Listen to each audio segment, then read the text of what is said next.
Welcome to Expert Second Opinion, current and future roles of immunotherapy and targeted therapy in the management of advanced gastroesophageal cancers. These are excerpts from a meeting we had January 9th at the GI ASCO meeting in San Francisco.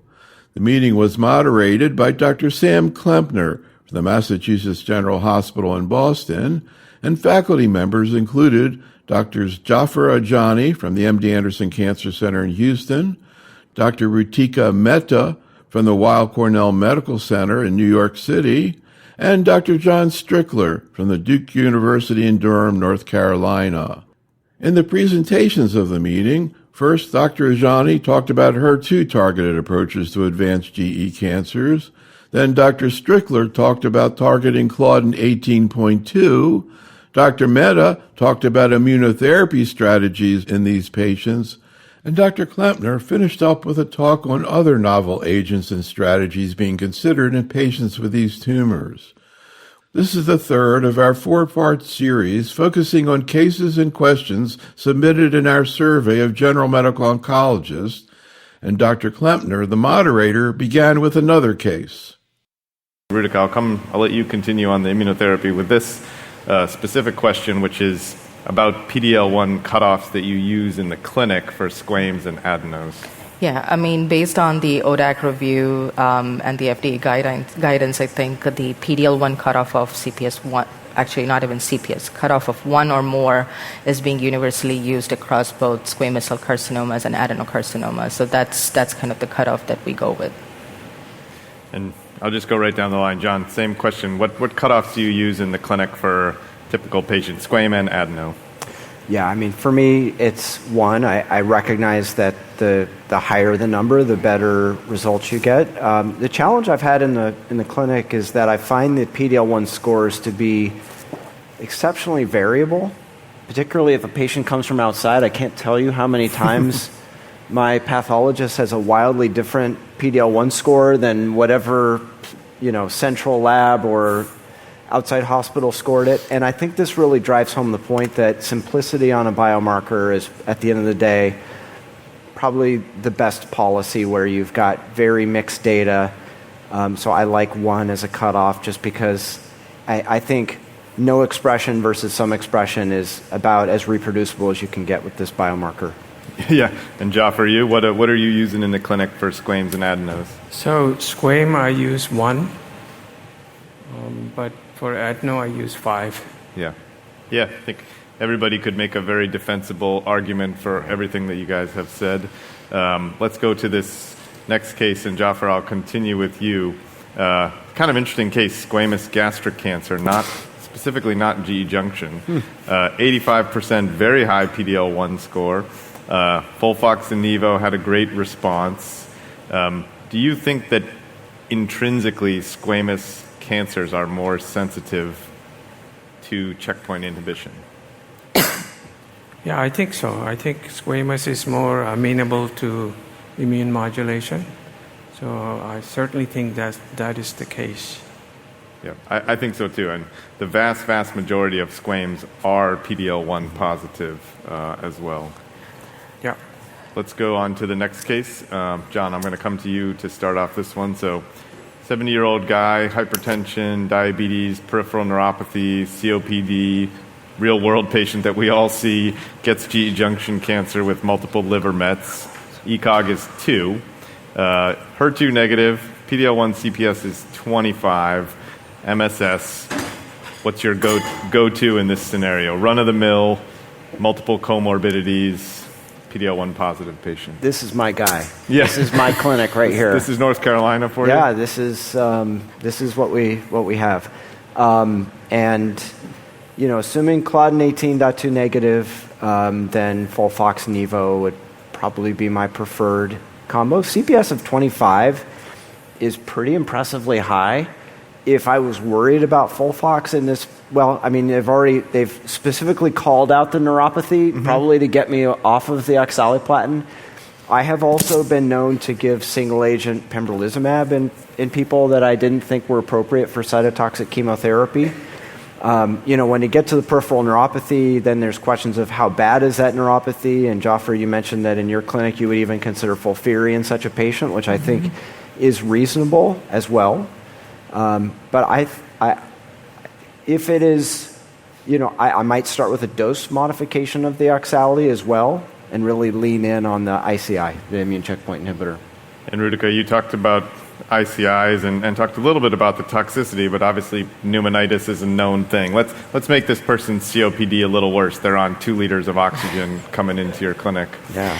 Do you worry and say, no, with single agent immunotherapy, with immunotherapy, just one immunotherapy agent, I'm not so worried. Of course, I'll educate the patient, have them call the clinic if there is even a slight worsening of symptoms or more oxygen requirement. But as long as it's not Ipi-Nivo, I would be comfortable giving chemotherapy with checkpoint inhibitor in this patient. Yep, agree. All right, let's get to the next one. So, 66-year-old guy, metastatic GE junction to the liver, HER2 negative, PD-L1 CPS10, also has several comorbidities, in this case, borderline renal function, just newly diagnosed, thinking FOLFOX-Nivo. Jaffer, what do you think about sort of the relative gain across the PD-L1 strata with checkpoint inhibitors? So, we know that PD-L1 negative is a definite benchmark for no benefit. 1 to 4, probably no benefit in adenocarcinoma, definite benefit in squamous. And 5 to 10, there is definite benefit. And 10 and higher, and probably there are no gradations above 10, but 10 and higher is even higher benefit overall. And John, I'm going to come to you because you mentioned single agent Pembro.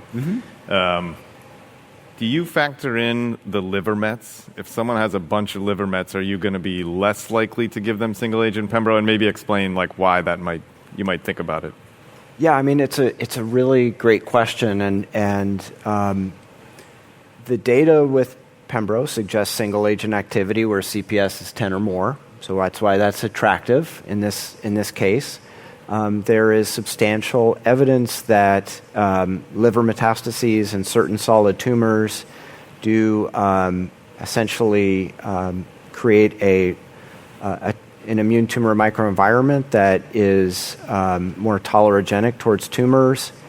So it's an interesting theoretical question. It may be that I have not seen the paper, but I've not seen evidence that, at least in gastroesophageal cancer, liver mets would predict for resistance to such a strategy. Certainly when you get into colon cancer, there's very strong evidence that liver mets would confer resistance.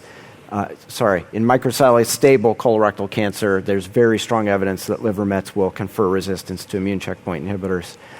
I don't think that's the case for gastroesophageal cancer. Yeah, I believe Kohei may have published a retrospective of later line, like Rego-Nivo, looking at liver mets and some slightly differential outcomes, but not this scenario, as you pointed out. All right, let's get to another case, a couple cases here. So, 79-year-old woman, HER2 positive, very PD-L1 positive, CPS of 30, also has a coexisting autoimmune condition. And Jaffer, I'm going to come to you on this one. How do you think about the severity of the autoimmune disease? In this case, RA, does the patient need to be on a disease-modifying biologic for you to say, I'm very hesitant? How do you think through these kind of comorbidities? Yeah, so in this patient, I have a group of rheumatologists that are very experienced.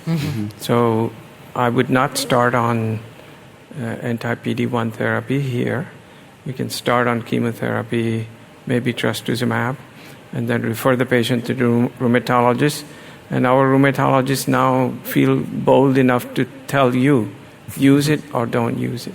So I would and then they follow. Yeah. So which is even better.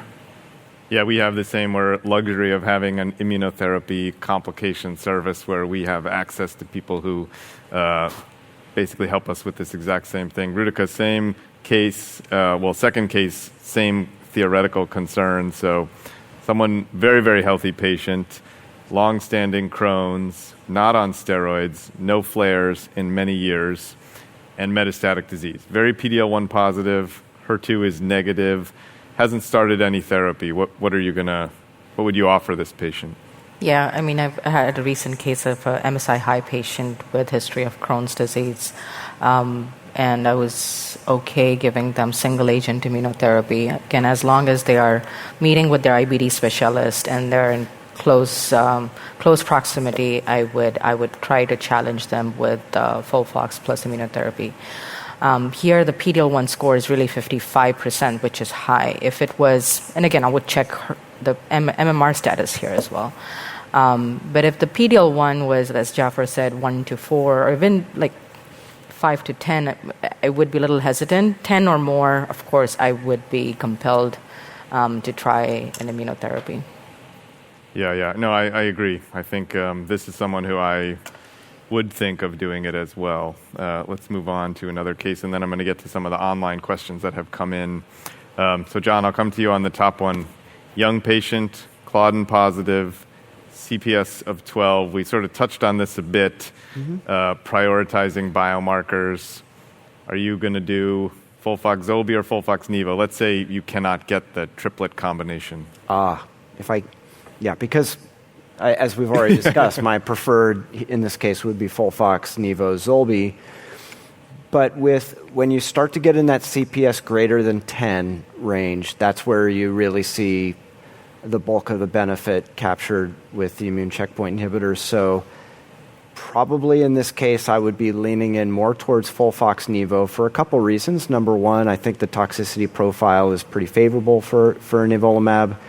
Number two, you made the point about response rates, right? We don't see necessarily a better response rate with Zolbi, but when you get a CPS greater than 10, that's where you really start to stack up that response rate advantage for immune checkpoint inhibitors. So I do think I would prioritize the immunotherapy in that particular very rare scenario.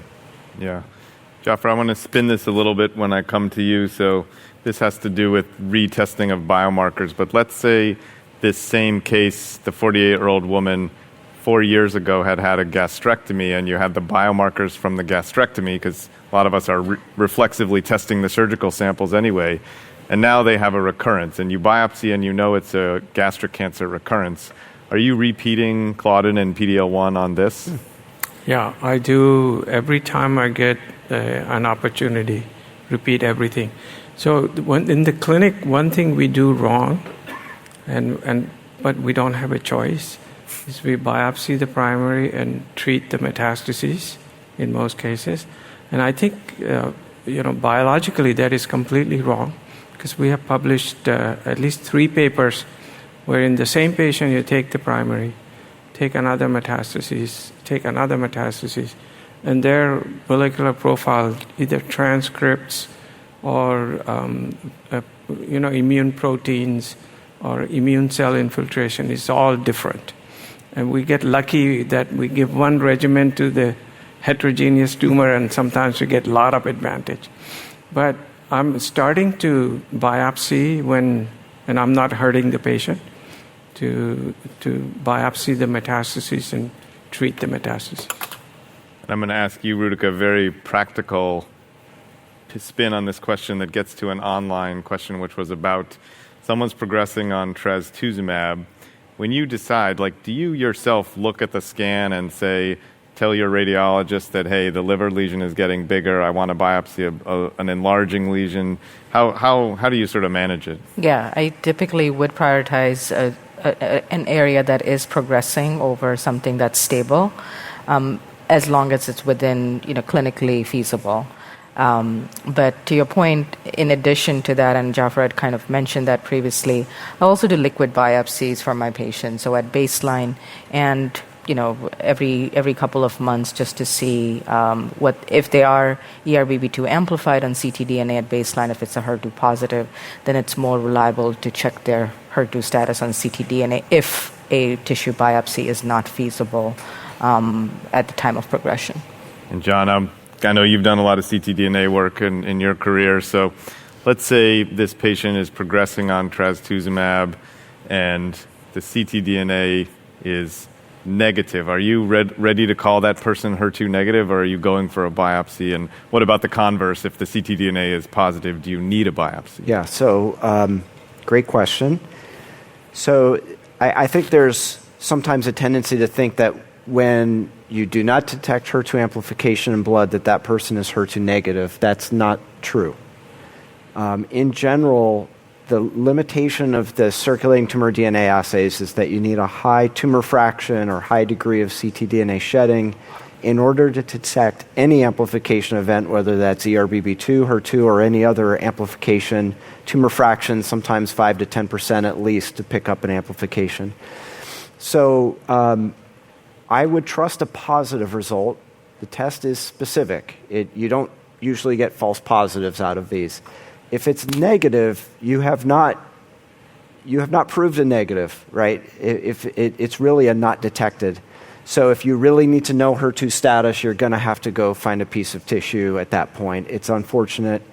Now, interestingly, Dr. Shitara's group in Japan looked at this question of, this was an exploratory analysis out of Destiny Gastric 01, where they looked at the impact of ctDNA positive for HER2 amplification versus negative and found that actually your response rate goes up pretty significantly to second-line TDXD to refractory TDXD if your ctDNA is positive as compared to negative. But you can still benefit if you're ctDNA negative. So, it's something to keep in mind. Yeah, agree. This concludes our program. Special thanks to our faculty, and thank you for listening. This is Dr. Neil Love for Expert Second Opinion, Current and Future Roles of Immunotherapy and Targeted Treatment in the Management of Advanced Gastroesophageal Cancers.